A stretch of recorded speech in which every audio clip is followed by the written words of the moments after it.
नमः शिवाय। हर हर महादेव। कैसे हो मेरे प्रिय बच्चे? मेरे प्रिय बच्चों, आज मैं तुम्हारे लिए एक बहुत ही महत्वपूर्ण संदेश लेकर आया हूँ। इस संदेश को सुनना मेरे बच्चों के लिए अत्यधिक आवश्यक है। इसीलिए इस संदेश को पूर्ण सुनना, इसे बीच में बिल्कुल भी मत छोड़ना। यदि तुम इसे बीच में छोड़ते हो तो मेरे इस महत्वपूर्ण संदेश से तुम वंचित रह जाओगे। मेरे बच्चे, यदि तुम मुझसे प्रेम करते हो तो मेरी इस वीडियो को लाइक करके चैनल को सब्सक्राइब जरूर कर देना और कमेंट में हर हर महादेव जी का नारा जरूर लगाना। मेरे प्यारे बच्चे, अब तुम्हारे जीवन में बदलाव का दौर शुरू हो चुका है। तुम बहुत अधिक भाग्यशाली हो जो तुम्हें मेरा ये संदेश आज प्राप्त हुआ है। आज मैं तुम्हारी सभी चिंताएं दूर करने आया हूँ। अब जो मैं तुम्हें बताने वाला हूँ, इसे ध्यानपूर्वक सुनना। मैं जानता हूँ कि तुम उसे लेकर बहुत अधिक चिंतित हो और चिंता में डूबे हुए हो। उसे याद करके आंसू बहाए जा रहे हो। लेकिन अब तुम्हें ये सब बंद कर देना चाहिए मेरे प्रिय बच्चे। वह तुम्हें हर हाल में वापस पाना चाहता है।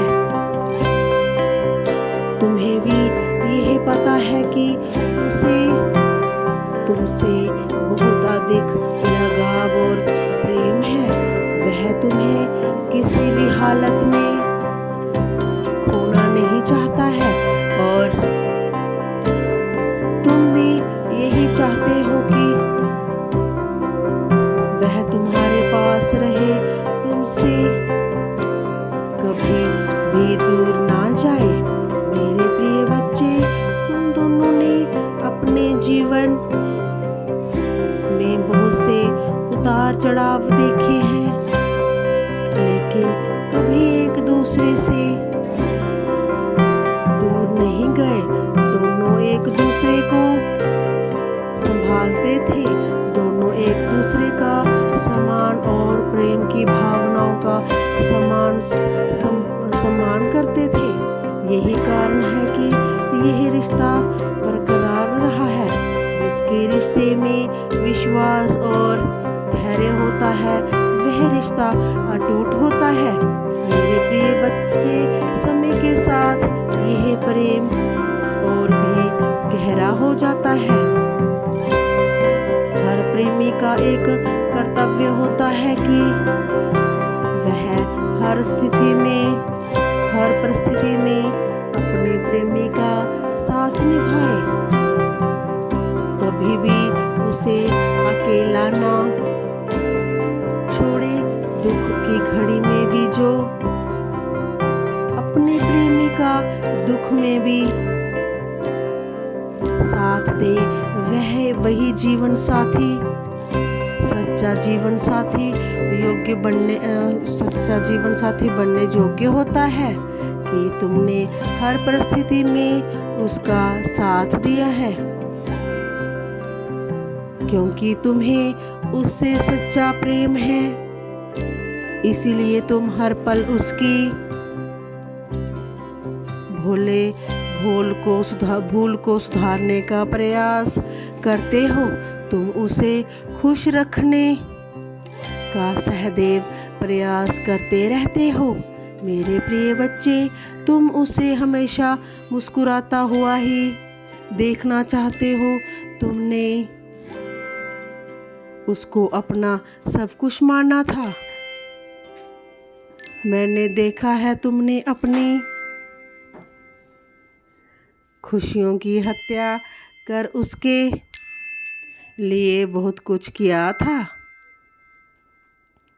लेकिन तुमने तुम्हारे त्याग और प्रेम को कभी समझने का प्रयास ही नहीं किया। वह तुम्हारे लिए करता ही गया। इस कारण तुम्हारी उम्मीदें भी बढ़ती चली गई और हद से अधिक उम्मीद लगाने के कारण तुम दोनों का रिश्ता टूटकर बिखर गया और दोनों के बीच दूरियां बढ़ती चली गई। लेकिन मेरे प्रिय बच्चे, खुद को अकेला मत समझो। खुद को इन सब चीज़ों के लिए अपने आप को दोषी मत समझो, क्योंकि तुमने उसके लिए सब कुछ सच्चे हृदय से किया था। कोई भी छल कपट नहीं किया तुमने। ना मुझ में विश्वास रखो मेरे प्रिय बच्चे। मैं जल्दी तुम्हारी सभी मनोकामनाएं, सभी परेशानियों को दूर करने वाला हूँ। लेकिन अब तुम्हें अपने अतीत को भूलकर आगे बढ़ना होगा। तुम्हारा प्रेम सच्चा था, इसीलिए तुम कोई पाप नहीं। वह अपनी गलती का पश्चाताप अवश्य करेगा, क्योंकि उसे तुमसे सच्चा एवं निश्चल व्यक्ति कभी भी नहीं मिल सकता। अभी वह घमंड में चूर होकर आसमान में चाहे जितना उड़ ले, लेकिन उसके पापों की सजा उसे अवश्य मिलेगी। तब वह तुम्हारे लिए इधर उधर भटकेगा फिर चाहे वह जितना खुश रहने का प्रयास करे, किंतु रह नहीं पाएगा। बच्चे, तुम अपने अशांत मन को शांत करने का प्रयास करो। तुम्हें स्वयं को मजबूत बनाकर बुरे वक्त से बाहर निकलने का प्रयास करना ही होगा। मैं तुम्हारी सहायता करूंगा। तुम अकेले नहीं हो मेरे बच्चे, मैं सदैव तुम्हारे साथ हूँ। इसीलिए तुम खुद को कभी भी अकेला मत समझना। मुझे याद करके खुशियों की और अपने कदम बढ़ाना। और इस प्रकार उलझा हुआ देखकर मेरा मन बहुत दुखी हो जाता है। तुम्हें प्रसन्न देखना चाहता हूँ, इसीलिए तुम्हें हमेशा खुश रखने का आशीर्वाद देने आया हूँ। मैं कल फिर आऊँगा, प्रतीक्षा करना मेरी। यदि तुम कल भी मेरा संदेश सुनना चाहते हो तो वहाँ टाइप करो और कमेंट करो। तुम्हारा कल्याण हो। प्रेम से बोलो हर हर महादेव, ओम नमः शिवाय। और मेरे प्रिय बच्चे, कमेंट में ओम नमः शिवाय की हाजिरी लगाना मत भूलना। और मेरा आशीर्वाद सदैव तुम्हारे साथ है। तुम्हारा दिन शुभ हो। तुम हमेशा खुश रहो मेरे प्रिय बच्चे और मेरे प्रिय भक्तों। ओम नमः शिवाय, हर हर महादेव।